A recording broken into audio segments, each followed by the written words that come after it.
नमस्कार मित्रांनो, मी घेऊन आलो तुमच्यासाठी YouTube चॅनल फार्मा अजिंक्य. इथे फार्मसी रिलेटेड सर्व इन्फॉर्मेशन तुम्हाला मिळणार आहे. तर आज बघूया आपण ड्रग विषयी माहिती. नेमकं ड्रग म्हणजे काय? तर फर्स्ट ऑफ ऑल बघूया डेफिनेशन. सिंपल डेफिनेशन आहे. The substance which are intended to use for diagnosis the disease, cure the disease and prevention of disease.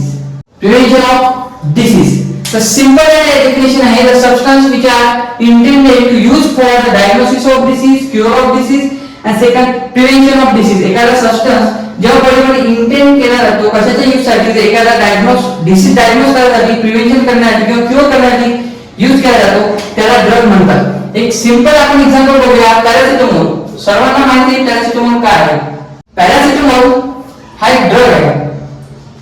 Almost सर्व लोकांना माहिती आहे पॅरासिटामॉल काय आहे. एका बॉडी टेम्परेचर नॉर्मल किती असतं? 37 डिग्री सेल्सिअस. तर हे बॉडी टेम्परेचर जर इन्क्रीज झालं असेल किंवा डिक्रीज झालं असेल तर पॅरासिटामॉल हा प्रॉपर्टी शोज करतो. काय प्रॉपर्टी शो करतो? की बॉडी टेम्परेचर नॉर्मल करण्याचं काम हा पॅरासिटामॉल करतो. नॉर्मल करण्याचं काम पॅरासिटामॉल करतो. आणि जेव्हा एखाद्या बॉडीला फिवर असतात, फिवर जे टर्म असते, जेव्हा 37 डिग्री सेल्सिअस पेक्षा जर इन्क्रीज झालं असेल बॉडी टेम्परेचर तर त्याला फिवर होतो. तर हा पॅरासिटामॉल जेव्हा इंडेंट करतो आपण बॉडीमध्ये तर तो त्याची प्रॉपर्टी शोज करतो. बॉडी टेम्परेचर नॉर्मल करण्याचं काम करतो. म्हणजे काय केलं त्याने? तर बॉडी टेम्परेचर नॉर्मल केलंय. तर बॉडी टेम्परेचर नॉर्मल केल्यानंतर जर फिवर डायग्नोज झाला म्हणजे काय झालंय नेमकं?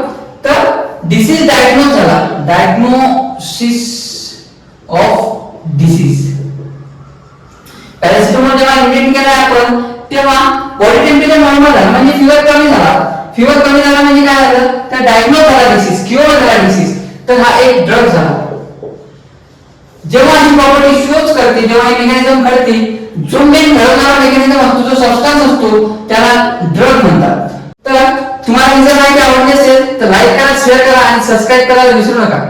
थँक्यू.